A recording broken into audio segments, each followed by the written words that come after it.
Jadi seperti yang sudah di-share materinya, kita langsung aja bahas teman-teman. Mudah-mudahan yang mau tanya boleh nanti langsung aja ketik di kolom chat teman-teman. Terus yang mau bertanya tentang materi sebelumnya juga boleh ya, nggak usah apa ragu-ragu ya, nanti saya bisa jawab sekarang, nanti akan saya jawab. Terus secara umum teman-teman ya, semua basic harusnya udah teman-teman ngerti tentang sosial media dan gimana harusnya kita pakai sosial media untuk berbisnis gitu ya. Dan sekali lagi saya tekanin gitu ya, kalau kita berbisnis di digital, kalau kita buka toko belum ada trafficnya tuh sama kayak buka toko masih sepi lah, kira-kira kayak gitu ya.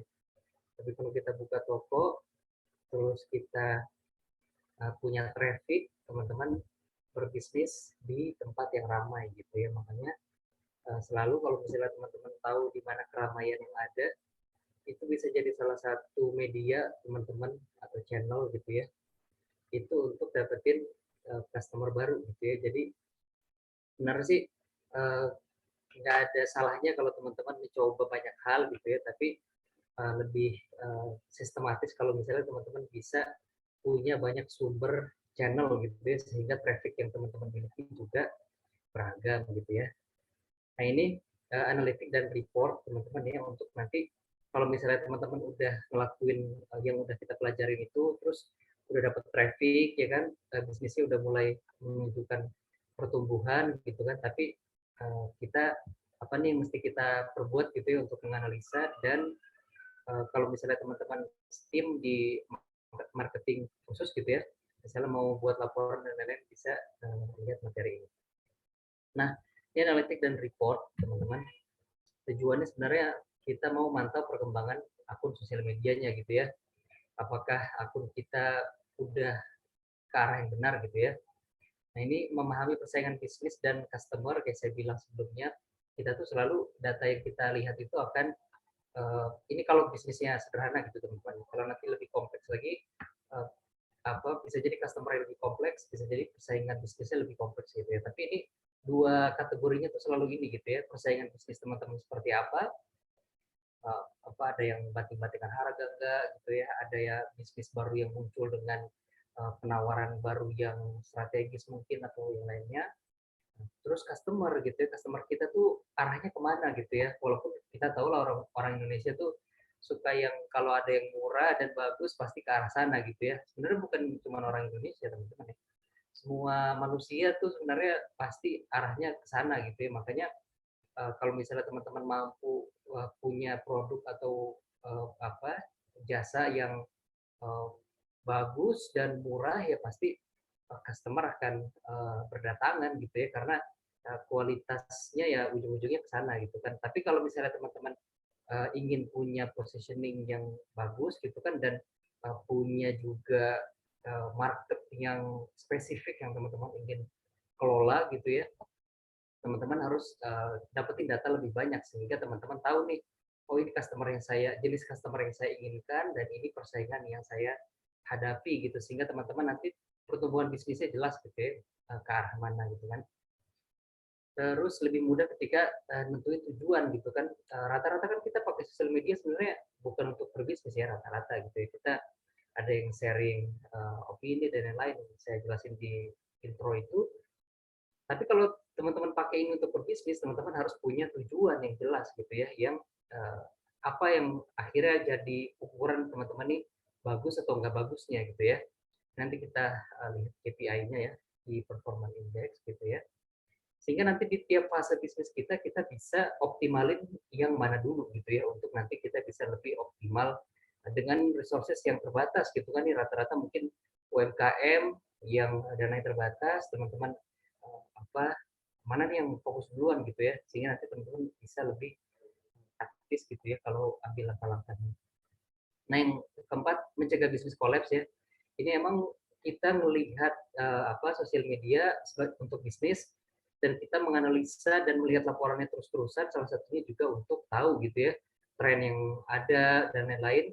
Juga kalau misalnya kita secara produk dan jasa itu udah nggak relevan gitu ya, maksudnya mungkin packaging-nya kah, mungkin juga penawarannya kah, dan lain-lain gitu ya, yang udah nggak sesuai lagi sama anak zaman sekarang misalnya gitu ya, itu bisa jadi tanda-tanda gitu. Sehingga kalau teman-teman lihat ada banyak masukan lah dan lain-lain gitu ya untuk align produk teman-teman, teman-teman bisa perbaiki gitu ya.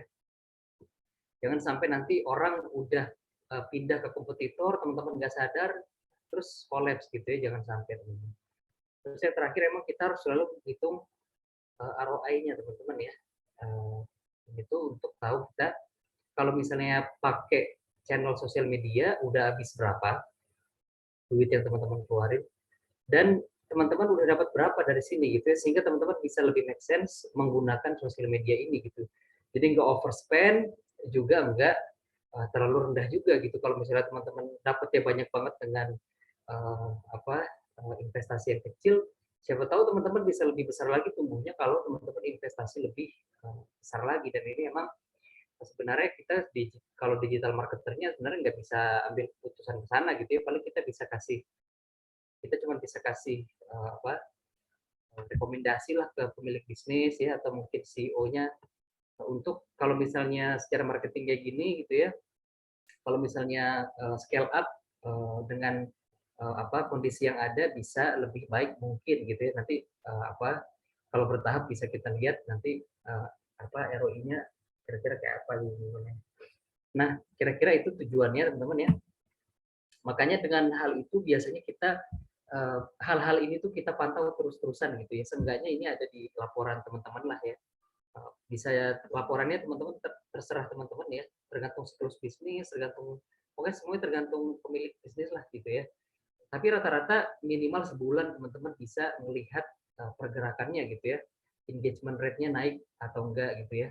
Biasanya nanti di insight sosial media teman-teman juga bisa lihat ya. Kalau nggak kelihatan engagement rate-nya bisa dimasukin ke Social Blade atau Not.js Analytics sama Plank ya. Itu 3 tools yang kalau misalnya teman-teman mau pakai untuk menganalisa akun ya. Akun teman-teman sendiri juga bisa dianalisa, atau akun yang untuk influencer ya, kemarin saya jelasin.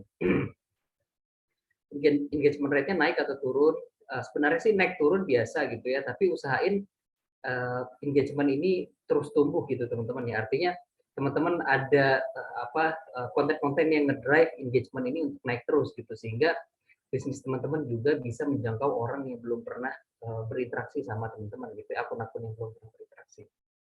Engagement rate gitu ya, terus reach dan impresi ini juga penting ya. Kita bisa pastikan bahwa misalnya akun kita menjangkau tiap bulan itu 1 atau 2 juta orang, kalau bisa tiap tahun nambah gitu ya. Tapi kalau misalnya nggak bisa nambah, seenggaknya teman-teman jangan turun gitu ya. Walaupun ya biasanya nanti kalau ada perubahan-perubahan algoritma dan lain-lain gitu ya, bisa jadi akan terimbas cukup besar, sehingga teman-teman tuh sumber trafficnya jangan cuma 1 gitu. Misalnya teman-teman cuma iklan aja gitu kerjaannya ya. Nanti pas iklannya kenapa-napa, trafficnya turun, bisnis bisa drastis tuh anjlok gitu teman-teman ya. Makanya teman-teman usahain punya sumber traffic yang beragam gitu ya, antara yang saya bilang itu 3 itu biasanya 3 itu utama. Teman-teman mungkin bisa coba cari yang lainnya, misalnya teman-teman punya komunitas atau punya sumber-sumber traffic yang lain gitu ya, misalnya offline misalnya gitu ya, itu juga bisa jadi sumber traffic ke bisnis teman-teman. Tapi usahain reach dan impresinya ini tumbuh terus gitu teman-teman ya, dan usahain jangan cuman 1 aja gitu, cuman dari iklan mulu gitu. Kalau nggak iklan habis gitu ya, usahain punya yang lain juga gitu ya. Seperti yang saya bilang sebelumnya itu ada 3 apa aja teman-teman: organik, iklan, dan influencer ya. Itu yang bentuk-bentuknya.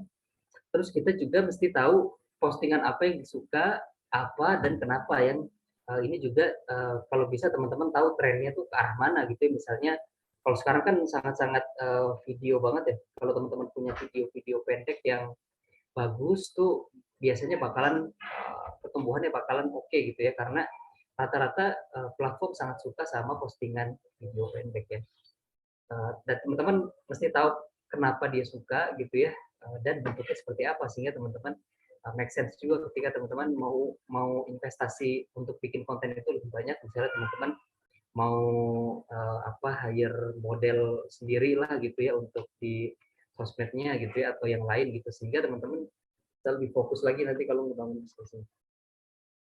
Itu terus siklusnya nih juga, nanti di life cycle marketing saya bakalan cerita tentang siklus lebih banyak gitu ya. Dan bisnis ini sebenarnya dulu tuh di digital marketing nggak terlalu perhatian sama siklus gitu ya, maksudnya karena udah banyak data dan lain-lain gitu ya, dan penggunaan CRM udah sangat lumrah lah gitu ya, hampir bisnis-bisnis yang bahkan udah sampai besar banget udah pada pakai CRM gitu ya, sehingga udah kelihatan tuh satu siklus yang bisa kita baca gitu kan. Sederhana aja kalau di sosmed teman-teman mungkin dengan cara yang sama gitu ya, di bulan-bulan tertentu gitu ya misalnya, atau di hari-hari tertentu itu punya traffic yang lebih besar gitu. Nah, itu bisa jadi siklus ramainya teman-teman gitu ya. Dan kalau misalnya enggak, coba teman-teman cari tahu kira-kira apa masalahnya gitu ya. Sehingga teman-teman bisa lebih memfokuskan sumber dayanya tuh lebih optimal gitu ya. Pas lagi rame atau sebelum orang rame, teman-teman udah siapin tuh apa aja yang mesti dibuat gitu kan, sehingga pas orang rame dia udah teman-teman timnya udah siap gitu ya secara konten dan strategi-strateginya gitu ya. Seperti itu, audiensmu seperti apa ini lebih dalam nih, maksudnya seperti yang saya bilang di awal gitu ya, bahwa sebenarnya sosial media ini dapat banyak batasan gitu ya, terkait penggalian data gitu. Maksudnya data yang dikasih sama sosial media itu benar-benar umum banget lah gitu ya. Maksudnya kita tahu pun nggak gitu ngaruh sebenarnya sama bisnis kita ya. Misalnya kayak orang dari mana aja yang akhirnya datang ke tempat kita gitu ya, terus orang yang suka apa dan lain-lain gitu, maksud tapi belum benar-benar spesifik banget orang ini kayak apa gitu teman-teman, sehingga emang kita mesti berinteraksi di sana, bisa kasih survei, bisa lain-lain, pokoknya kita harus tahu lebih dalam tentang audiens kita gitu. Jangan teman-teman diem aja gitu ya di sosial media, nggak punya cara untuk mendekatin atau kenal lebih dalam uh, terkait customer teman-teman gitu ya. Karena dengan teman-teman tahu customernya, teman-teman bisa ngasih penawaran tuh lebih pas gitu ya. Misalnya teman-teman jualan baju ya, ternyata audiens yang teman-teman kumpulin itu misalnya lebih banyak justru ibu-ibu yang udah punya anak berapa misalnya gitu ya. Mungkin akan berbeda misalnya kalau teman-teman jualan baju ke ibu-ibu yang mungkin udah senior banget atau mungkin udah masih baru banget gitu ya. Maksudnya ada hal spesifik lah yang teman-teman bisa ambil gitu, sehingga nanti teman-teman bisa coba buat penawaran-penawaran yang menarik untuk segmen itu, sehingga bisa jadi teman-teman jualannya sama tapi dengan kemasan penawaran yang berbeda, teman-teman bisa bisa survive gitu ya. Nanti di combine sama copywriting dan lain-lain itu teman-teman bisa lebih powerful. Nah, ketika kita udah tahu audiens, yang terakhir kita mau tahu konversi atau penjualan yang terjadi. Kalau teman-teman jualannya akhirnya di chat misalnya kan, terakhir lewat chat, terus ditransfer, berapa chat yang masuk gitu kan, akhirnya jadi penjualanan. Kalau teman-teman lewat web gitu kan, dia masuk web, kira-kira nanti yang lewat web akhirnya check out berapa gitu, yang akhirnya nunda dulu berapa, atau yang lain-lainnya kira-kira seperti apa gitu kan, sehingga nanti teman-teman bisa lihat mana yang harus saya besarin agar konversi atau penjualan ini terjadi gitu ya. Karena ujung-ujungnya kita sosial media bukan untuk hahihi gitu ya, maksudnya kita kayak orang lain gitu ya pakai sosial media cuman untuk senang-senang, tapi kita nih mau berbisnis gitu ya, jadi tujuan akhir kita ya penjualan dan gitu, konversi yang terjadi, sehingga teman-teman tahu nih mana yang mesti diperbaiki, mana yang mesti eh, dipersiapkan lebih baik lagi gitu, sehingga kalau teman-teman nanti ada perbaikan ya, misalnya bulan ini belum dapat sales, bulan depan teman-teman bisa lebih siap lagi ya, dapat insight lagi, mungkin bulan ketiga teman-teman jadi lebih ngerti lagi kayak apa, sehingga teman-teman tuh pakai sosial media tuh bertumbuh gitu bisnisnya, enggak di situ-situ aja gitu ya, sehingga ini harus teman-teman pantau. Kalau misalnya masih kecil banget teman-teman ya, maksudnya masih baru mulai banget lah, masih cuma 100 200 gitu ya, teman-teman fokus di reach sama impresi aja dulu gitu ya, aktif di sosial media buat konten-konten yang bagus gitu ya, kalau organik misalnya. udah itu aja fokus gitu ya. Kalau mau ngiklan misalnya pakai brand awareness aja dulu gitu ya, untuk tahu misalnya kan ada orang yang suka sama barang-barang seperti itu atau enggak gitu. Fokus sama itu, dan nanti teman-teman bisa eksplor strategi-strategi yang lebih apa soft gitu ya, biar misalnya jangan jualan langsung gitu kan. Kayak rata-rata brand-brand baru tuh belum bisa langsung diterima sama sama masyarakat lah gitu ya, karena biasanya mereka di kepalanya udah ada market leadernya gitu ya. Misalnya kalau teman-teman jualan mie instan gitu kan, orang tuh udah langsung Indomie gitu ya.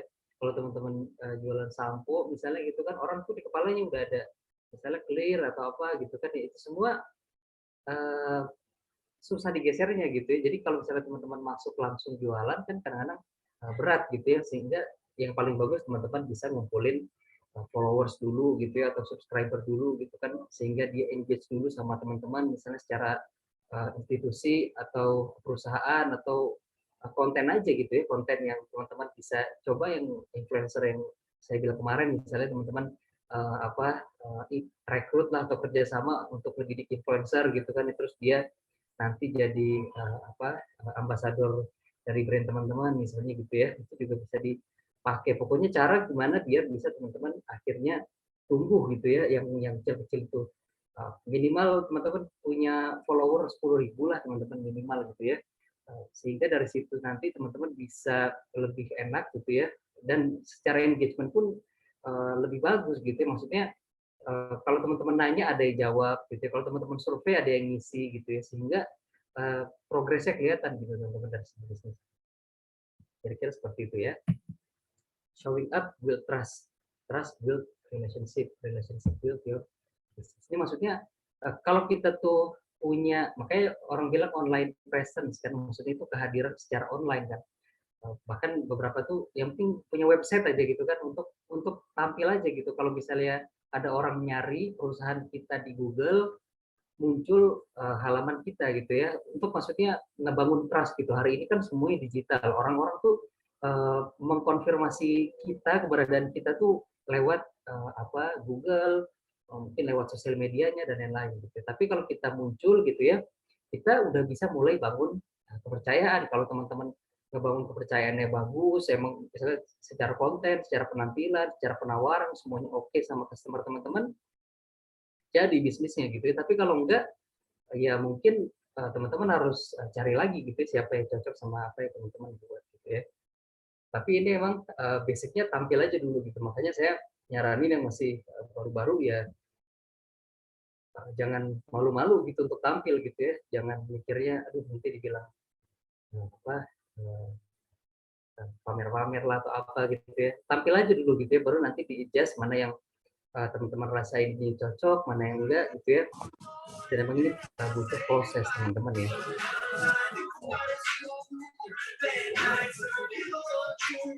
Di mute mungkin. Oke, kayak gitu makanya nanti teman-teman mesti tampil gitu ya.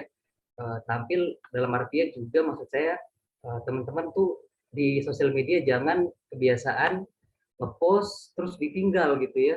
Kan sering banget tuh orang ngepost ditinggal, ngepost ditinggal. Padahal teman-teman tuh yang paling penting di sosial media ini ya berhubungannya gitu ya. Artinya teman-teman tanya kabar, teman-teman bikin konten ada yang jawab gitu ya. Terus kalau nggak ada yang jawab, mana mas gitu.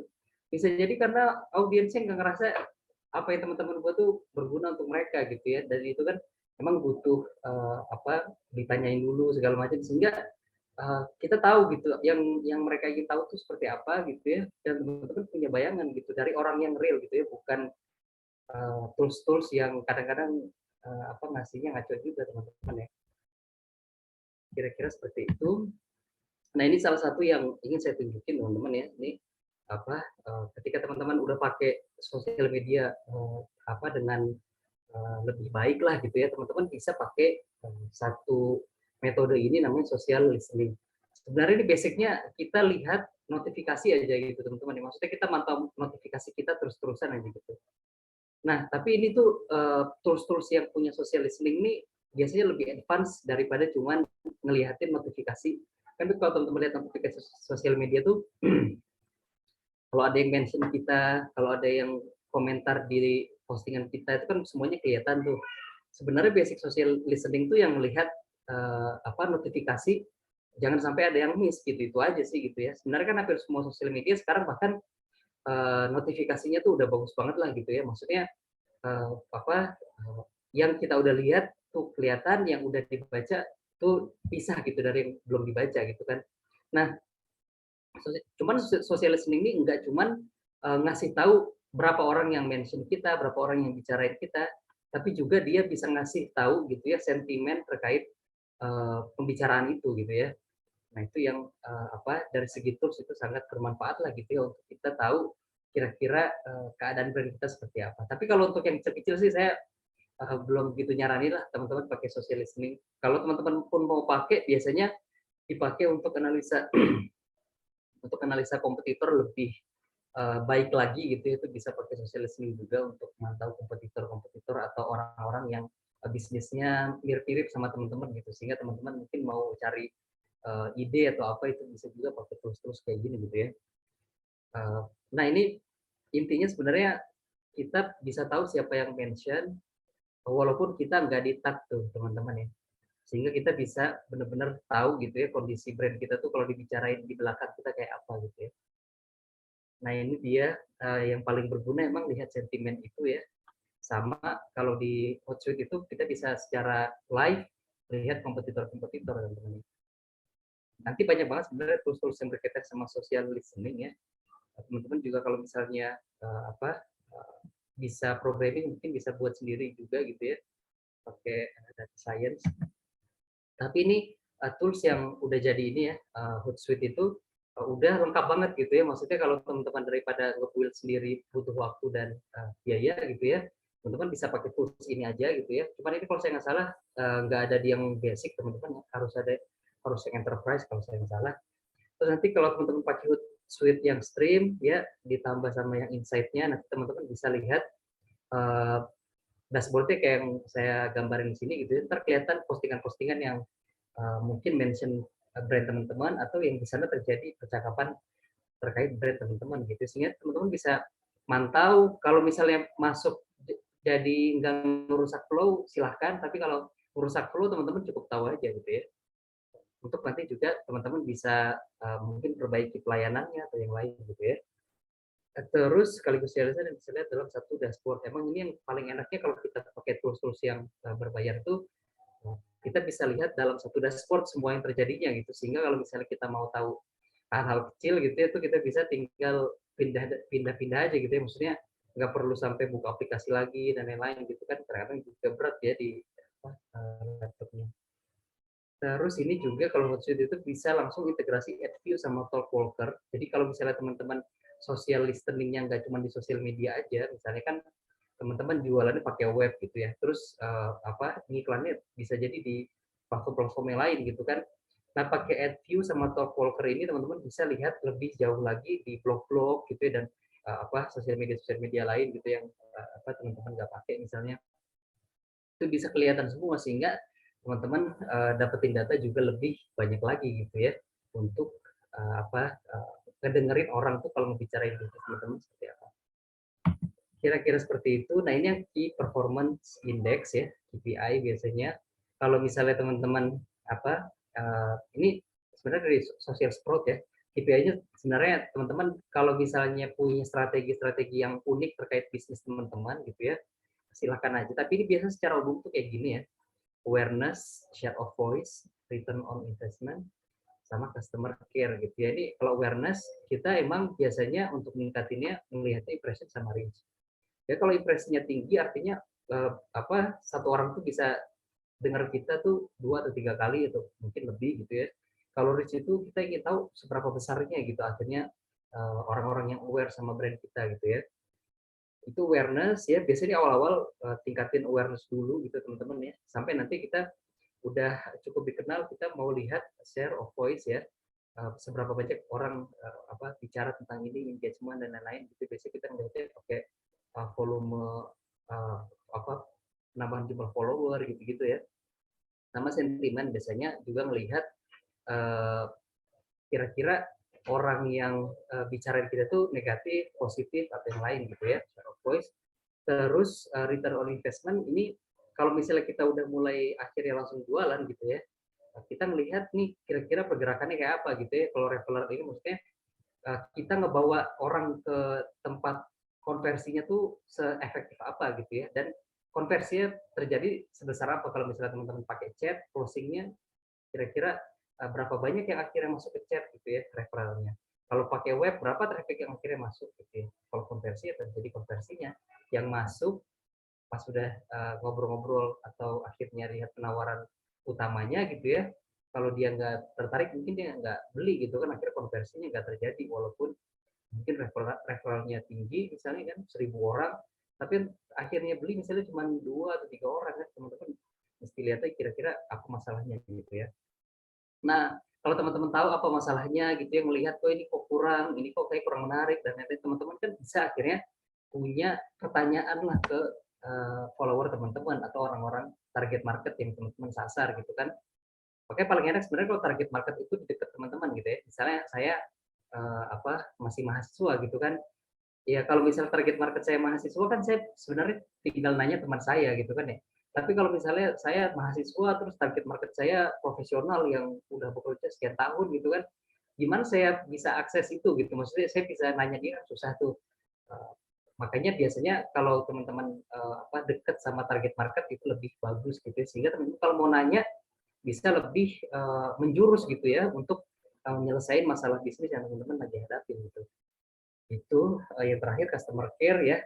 Ini biasanya emang respon rate sama time ya. Maksudnya seberapa lama teman-teman berhubungan sama customer dan seberapa cepat teman-teman kalau di chat ya. Makanya kalau di marketplace tuh suka dilihatin kan teman-teman seberapa seberapa responsif gitu. Kalau ada orang nanya, mungkin teman-teman balasnya sebulan lagi gitu, seminggu lagi kan.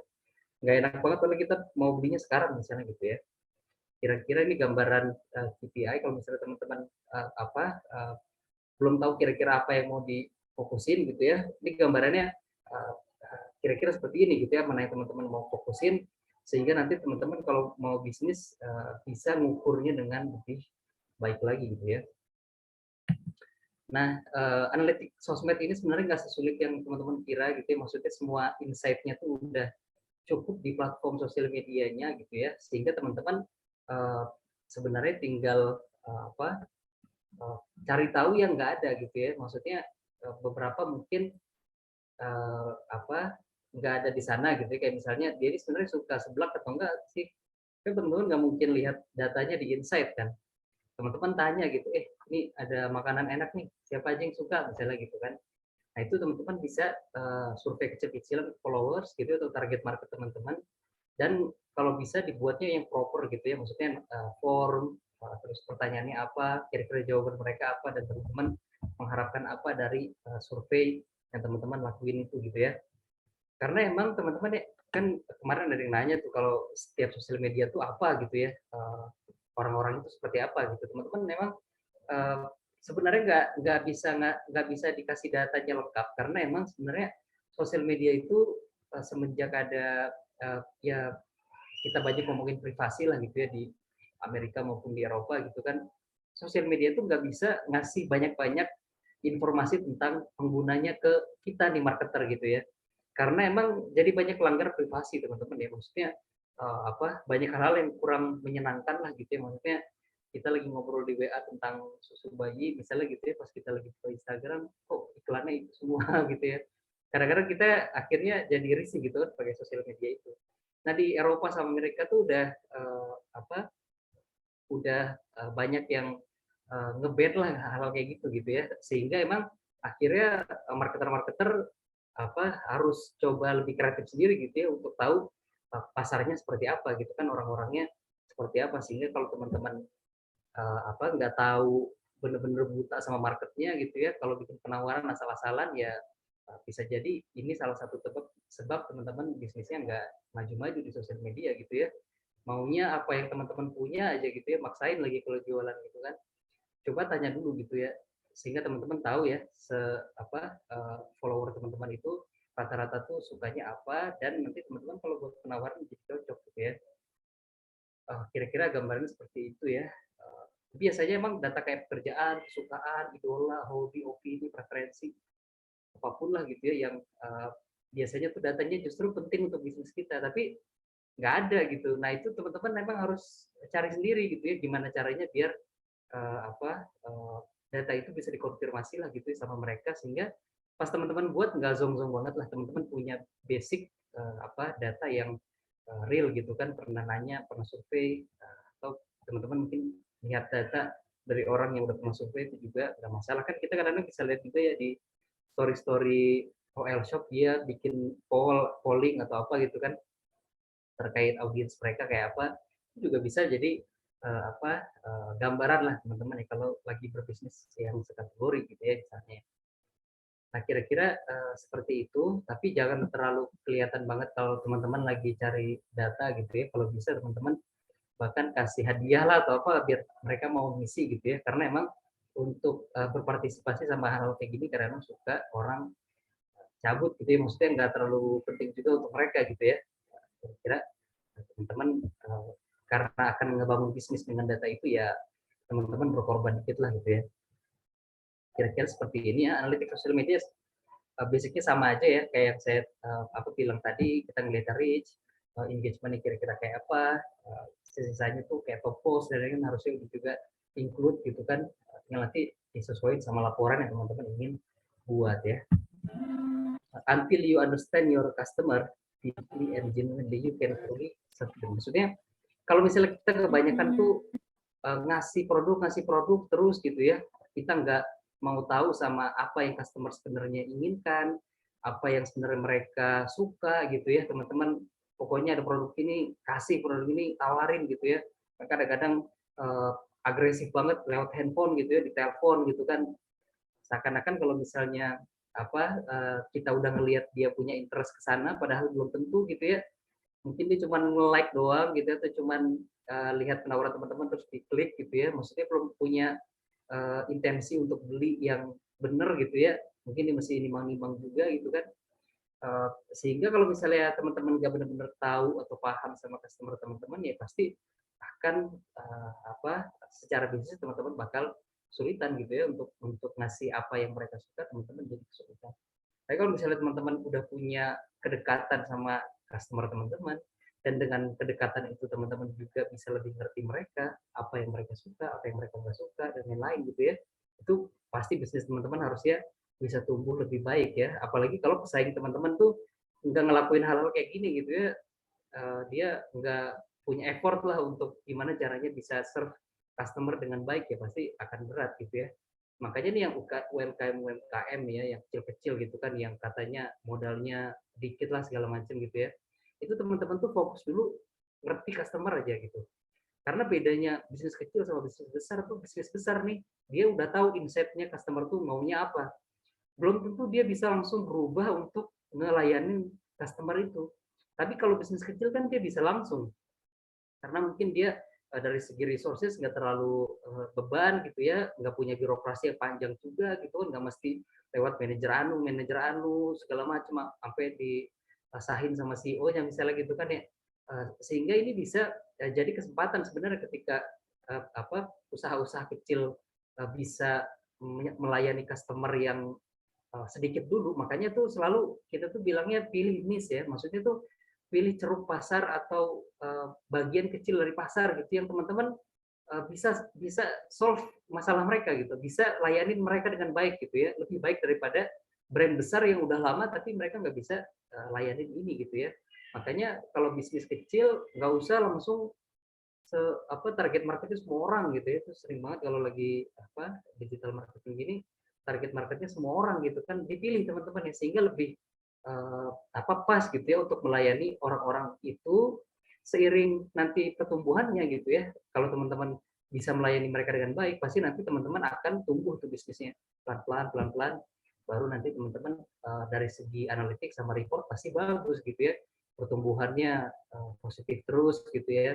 Engagement-nya pasti juga naik karena orangnya suka semua kan. Kalau itu dikasih konten produk baru keluar gitu kan, wah ini dari kemarin dicari-cari gitu ya, terus di komen semua gitu kan, itu bisa ningkatin engagement juga gitu kan. Makanya sebenarnya kalau di digital ini UMKM itu harusnya bisa tumbuh dengan lebih baik gitu ya, dengan memanfaatkan platform ini gitu. Tapi kebanyakan justru malah habis post ditinggal gitu kan.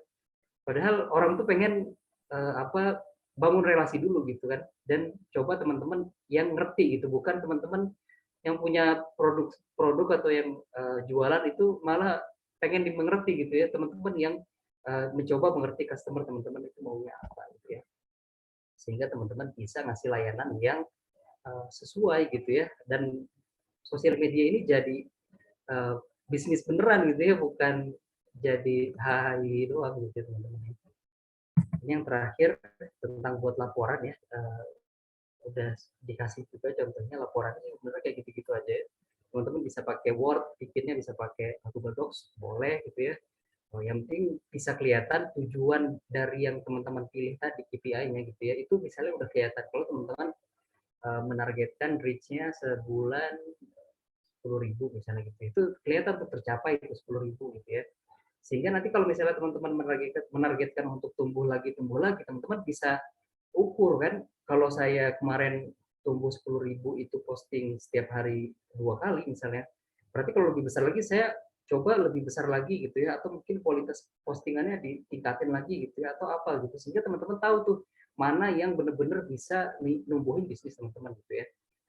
Biasanya emang awareness dulu, baru nanti apa, share of voice gitu ya, lebih didengar lagi brand teman-teman sejauh apa gitu ya, terus baru teman-teman lihat konversinya gitu ya, terjadi atau enggak gitu ya. Dan kalau udah ada terjadi penjualan, teman-teman jangan dilepas juga gitu ya. Kalau ada customer kasih feedback, didengerin. Kalau customer ada ngasih masukan segala macam yang kadang-kadang nyelekit juga gitu ya, terima aja dulu gitu ya, karena emang bisnis-bisnis kecil kan memang rata-rata lagi tumbuh gitu, artinya ya teman-teman nggak bisa langsung apa semuanya sempurna lah gitu ya, sehingga kalau ada customer apa komplain atau apa gitu ya, ngasih masukan kita dengerin, dan kalau bisa dirubah secepatnya dirubah ya. Tapi kalau misalnya resourcesnya terbatas, teman-teman mungkin bisa apa nanti dulu atau gimana gitu, tergantung nanti bisnis teman-teman juga gitu ya. Tapi jangan sampai datanya bocor sama saingan gitu, dan saingannya ternyata punya resources, teman-teman dihajar gitu ya, habis gitu bisnisnya. Kira-kira seperti itu ya. Pokoknya laporan itu isinya bisa menjawab tujuan dari apa yang teman-teman sedang uh, ingin ingin capai gitu. Misal teman-teman kayak tadi misalnya lagi ngejar emang reach-nya dulu gitu ya, atau ngejar apa dulu gitu kan, nanti teman-teman bisa lihat progresnya kayak apa. Dan emang ini nggak ada format khusus sebenarnya gitu ya, tergantung keperluan bisnis teman-teman apa gitu ya. Kalau misalnya teman-teman yang fokus banget sama konversi, coba lihat dulu trafficnya gitu ya. Kalau trafficnya cuma 1.000 misalnya gitu sebulan, yang dikonversi biasanya kan rata-rata kalau konversi itu apa di bawah 10% rata-rata teman-teman ya. Jadi kalau misalnya apalagi kalau trafficnya dihitungnya traffic umum lagi kan, yang akhirnya cuma datang ke sosial medianya gitu. Kalau sebulan 1.000 bisa jadi tuh yang konversi itu 1% teman-teman ya, 10 orang gitu kan, itu bisa nggak bertahan bisnisnya dengan apa penjualan cuma 10 orang gitu ya. Nah, itu pun ini cuma seandainya teman-teman ya, pas dilakuin beneran bisa sampai segitu gitu ya. Nah, semakin banyak kegiatan marketing yang kita lakuin, biasanya nanti laporannya juga akan semakin banyak gitu, sehingga kita bisa menganalisa per kegiatan-kegiatan. Makanya biasanya kalau tim marketingnya gede gitu ya, biasanya ada yang memang fokus sama ningkatin engagement, ada yang fokus sama apa, misalnya ada satu acara lah di sosial media teman-teman apa, misalnya kuis atau apa, atau mungkin ada orang yang megangnya juga gitu kan. Bisa jadi dia bikin laporan satu-satu, atau teman-teman mungkin apa cukup satu aja gitu ya, bikin laporannya nanti di apa gabung atau di apa terserah juga gitu. Sebenarnya intinya kita harus bisa tahu gitu ya sebagai marketer, apakah effort yang kita lakuin lewat sosial media ini udah sesuai sama bisnis atau tujuan bisnis yang teman-teman sedang bangun. Kira-kira seperti itu. Kita masuk ke chat kalau ada yang mau bertanya.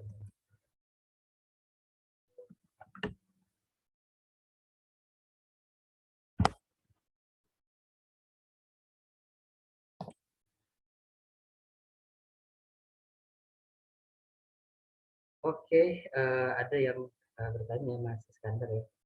apakah sosial media bukan channel yang efektif menghasilkan konversi, tapi hanya membangun awareness, betulkah? Beberapa sih emang uh, bener kayak gitu ya. Ini sebenarnya tuh nggak bisa dipukul rata teman-teman ya. Sama kayak pakai influencer gitu kan. Rata-rata bilang nggak terlalu menghasilkan gitu ya. Padahal ada juga yang malah pakai influencer aja gitu ya trafficnya. Nah, sebenarnya ini tergantung sama teman-teman ngelakuin konversinya gitu ya. Makanya kalau misalnya teman-teman hard sell terus gitu ya, ya pasti bakalan sulit kan untuk dapetin sales gitu ya. Tapi apakah sebenarnya nggak bisa sama sekali gitu ya? Nggak juga teman-teman ya, nggak juga gitu. Dan orang tuh nggak kayak zaman dulu lah, maksudnya sama sosial media itu masih gaptek ya. Apalagi yang generasi-generasi yang apa generasi Z gitu ya, yang udah biasa banget lah beli di sosial media gitu ya.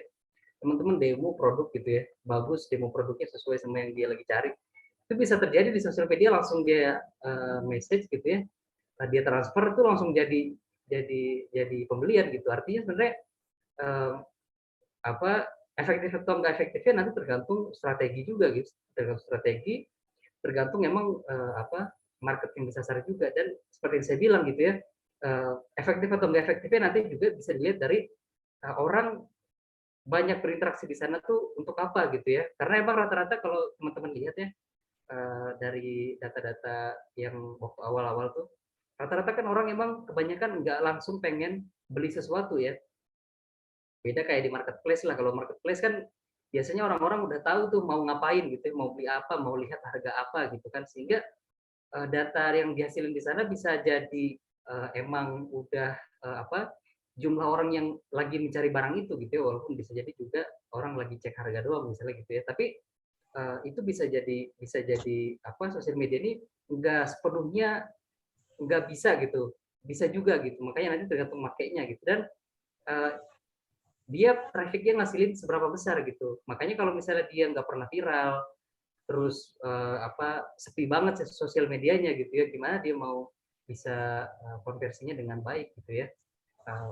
Makanya menurut saya sih sebenarnya bisa-bisa aja gitu ya lewat sosial media. Bahkan sosial media kayak Facebook yang banyak orang yang bilang nggak bisa terjadi penjualan lagi gitu ya, itu banyak juga yang masih main di sana gitu ya, ngembangin bisnis di sana. Dan akhirnya dia bisa tumbuh gitu, terus bisa lewat sosial media, nggak mesti lewat web gitu. Tapi secara tracking ya teman-teman ya, kalau misalnya kita punya web tuh emang datanya bisa dikelola lebih lebih lebih enak lagi gitu ya, nggak cuman uh, apa apa ada yang masuk udah gitu, tapi mungkin habis dimasuk ya terus dia mungkin isi form dan lain-lain gitu kan, sehingga kita mungkin bisa follow up nanti gitu ya dan lain-lain gitu. Maksudnya kalau kita punya tempat konversi kayak web ya, web page gitu yang proper lah gitu ya untuk tracking dan lain-lain udah bagus, kita bisa ngelakuin strategi lebih banyak gitu ya. Makanya mungkin kalau dibandingin sama itu ya bisa jadi lebih efektif kalau punya web. Kenapa web tuh bagus teman-teman? Yang kan kita pekan depan masuk ke SEO ya teman-teman ya. Kita nggak bahas marketplace dan kita nggak jadi bahas web yang tambah satu pekan lagi. Jadi kita nanti habis SEO, habis itu strategi langsung sprint teman-teman ya. Sprint nanti rencananya mungkin pakai marketplace sama sosial media teman-teman ya. Kira-kira seperti itu ya. Tapi kira-kira gambarnya kayak gitu. Nah, web ini teman-teman ya, itu bisa dikustomisasi se-custom mungkin ya, sehingga message dari brand teman-teman itu bisa sampai semua. Kalau misalnya pakai Instagram, terus saya tuh brandnya sangat mengedepankan lingkungan gitu ya. Mungkin elemen-elemen yang ingin saya tonjolkan itu nggak bisa masuk semuanya di Instagram, karena kan bener template ya, Instagram kotak-kotak kayak gitu kan, highlightnya juga cuma bulat-bulat kayak gitu misalnya kan. Tapi dengan web gitu ya, saya bisa custom lebih jauh lagi gitu ya. Entah misalnya landing page bentuknya daun misalnya gitu ya, atau nanti di landing page itu punya experience yang bisa ngasih kepercayaan lebih lah dibanding kalau cuma lihat sosial media gitu ya. Sehingga emang secara konversi web sama sosial media aja ya pasti kalau ada web pasti lebih bagus gitu teman-teman. Tapi kalau dibilang nggak bisa sama sekali ya, maksudnya dengan sosial media aja nggak bisa melakukan penjualan itu sama sekali nggak kayak gitu teman-teman ya. Karena kalau sosial media teman-teman bagus ya, engagement-nya tinggi, traffic-nya besar gitu ya.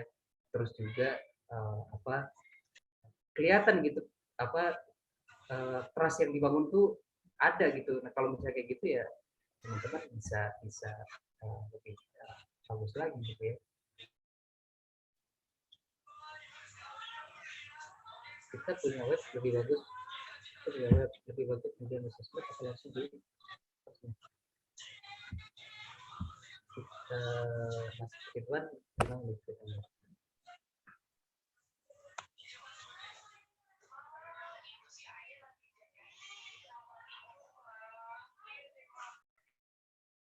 Kita punya web lebih bagus jualan atau langsung di sosmed. Ya pakai aja dua-duanya ya, pakai aja dua-duanya. Apa? Nah nanti kalau optimasi itu bisa jadi misalnya nih ya, di sosial media tuh nggak sama sekali bahas penjualan gitu ya. Semuanya tuh kontennya bahas tentang fokus aja tentang konten yang disukain sama audiens teman-teman aja gitu ya. Terus baru nanti diarahin ke web, misalnya di web khusus jualannya, misalnya kayak gitu juga nggak apa-apa gitu ya. Ya tergantung produknya, tergantung strateginya juga. Gitu. Kalau misalnya webnya udah optimal ya, maksudnya udah bisa menerima penjualanan, udah bisa menerima konversi dan lain-lain ya di web aja diarahin gitu ya. Tapi ini ya apa nanti bisa dilihat ya. Pokoknya kalau pindah platform tuh konversi pasti turun. Rata-rata sih kayak gitu ya. Bisa jadi lewat apa sosial kalau sosial medianya lebih bagus, coba aja dulu jualannya lewat sosial media gitu ya. Kalau mau barangnya bisa chat misalnya gitu kan. Kalau trust-nya bagus gitu ya, bisa jadi langsung closing di chatnya gitu ya. Tapi kalau teman-teman nggak kelihatan profesional, mungkin kelihatan apa segala macam ya, maksudnya nggak bikin orang percaya untuk beli gitu ya, ya bisa jadi serahin ke web lebih bagus gitu ya. Makanya nanti dicoba aja dua-duanya kan sebenarnya nggak ribet ya. Apa, tinggal di apa trafficnya di arahin ke web. Misalnya kalau teman-teman ada penjualan apa gitu atau ada promo apa gitu kan, mention itu webnya di mana gitu ya. Dan kalau mau barang seperti ini bisa ke web ini gitu kan, dilihat gitu kan. Kalau apa orang yang mau udah tertarik gitu ya, pasti dia akan kunjungin tuh ya. Nah, kalau udah siap webnya dilihat dan orang kalau bisa ya jelaslah cara dia kalau misalnya mau barang itu kayak apa gitu ya. Dan dia juga secara apa aman gitu ya, maksudnya teman-teman nggak kelihatan kayak nipu gitu ya, bener semuanya gitu ya. Ya pasti akan terjadi kalau penjualannya emang dia dia juga secara produk misalnya dia butuh gitu penjualannya pasti terjadi teman-teman. Kalau lebih efektifan mana harus dicoba ya, harus dicoba ya. Apa nggak bisa juga kayak pasti di web lebih tinggi gitu ya. Tapi biasanya web bisa lebih optimalkan gitu. Artinya kalau misalnya webnya udah optimal gitu ya, secara copywriting-nya bagus, kontennya juga di sana bagus, dan kalau di apa orang udah tertarik terus melakukan konversi, itu konversinya juga smooth gitu, nggak ada error-errornya misalnya kayak gitu, itu harusnya juga konversinya tinggi ya.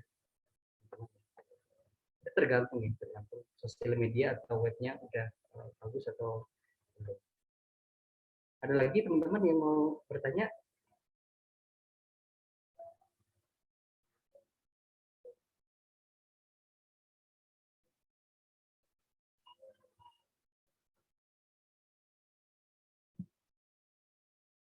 Oke, mungkin kalau belum ada, uh, kita sudahi dulu ya kalian.